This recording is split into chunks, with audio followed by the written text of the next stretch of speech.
Hello friends, welcome to my channel. आज हम बात करेंगे ऑस्टियोमलेशिया के बारे में।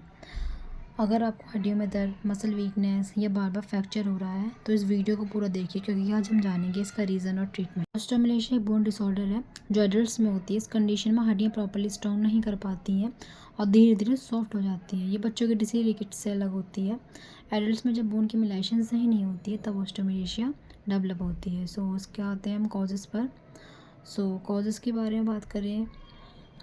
ऑस्टियोमलेशिया ऑस्टियोमलेशिया ऑस्टियोमलेशिया का सबसे कॉमन कॉज क्या होता है? Common cause vitamin D deficiency.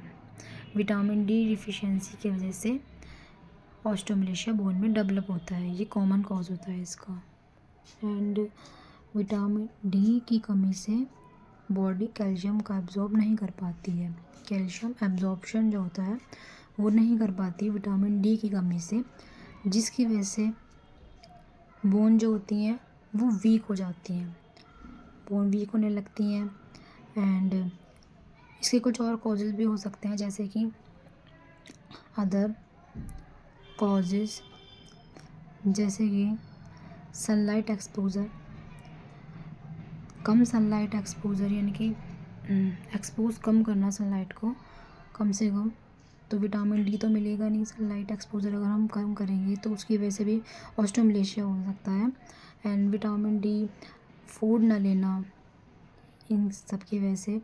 And कोई भी पेट से रिलेटेड एब्जॉर्प्शन प्रॉब्लम हो, जैसे कि एब्जॉर्प्शन प्रॉब्लम हो पेट से रिलेटेड, जैसे कि होती है किडनी, लीवर डिसीज़ या फिर लॉन्ग टर्म मेडिकेशन यूज़ करना, जैसे कि काफ़ी टाइम तक मेडिसिन को यूज़ करना। एंड इसके सिम्टम्स की बात करें तो सिम्टम्स इसके जो होते हैं वो स्लो प्रोसेस होती है, उसकी स्लो डेवलप होते हैं। इसके जो सिम्टम्स होते हैं वो एक साथ स्टार्ट नहीं होते, बहुत धीरे धीरे स्टार्ट होते हैं। इसका जो सिम्टम्स होता है, सबसे पहला वो होता है बोन पेन। बोन पेन कहाँ कहाँ होता है इसमें? हिप्स में, थाई में, लोअर बैक्स में, लेग्स में, यहाँ इसका बोन पेन होता है। इसके अलावा भी अदर सिम्टम्स होते हैं, जैसे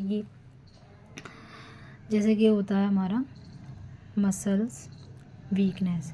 हड्डियाँ कमज़ोर होने लग जाती हैं इसमें, हड्डियाँ कमज़ोर हो जाती हैं, या फिर चलने में डिफ़िकल्टीज़ आती है, इंसान चल नहीं पाता ठीक से। बोन जो होती हैं वो कमज़ोर हो जाती है, इसलिए चल नहीं पाता, वॉकिंग डिफ़िकल्टीज़ आने लगती हैं, जल्दी से थक जाता है। और कभी कभी इसमें क्या होता है, बिना इंजरी के भी फ्रैक्चर भी हो सकता है।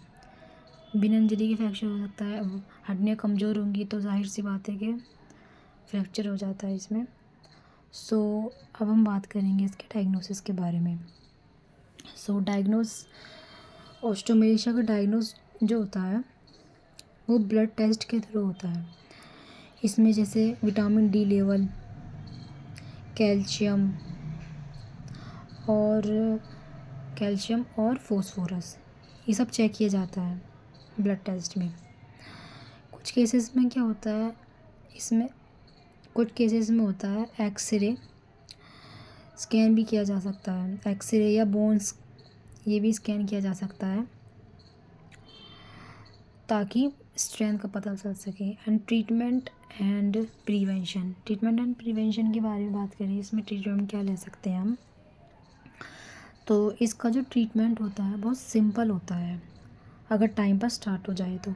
इसमें doctor vitamin D, calcium supplement देते हैं, साथ ही रेगुलर इसमें सनलाइट बहुत ज़रूरी होता है। सनलाइट एक्सपोजर जो होता है इसमें बहुत ज़रूरी होता है, सनलाइट, धूप में बैठना चाहिए हमें। एंड इसमें बैलेंस डाइट ही मेंटेन करनी होती है, डेयरी प्रोडक्ट्स, ये सब आप डॉक्टर की सलाह के साथ इसे फॉलो करते हैं। और सेल्फ मेडिकेशन इसमें बिल्कुल नहीं लेनी है, खुद से कुछ भी दवाई नहीं लेनी है। Thank you and subscribe for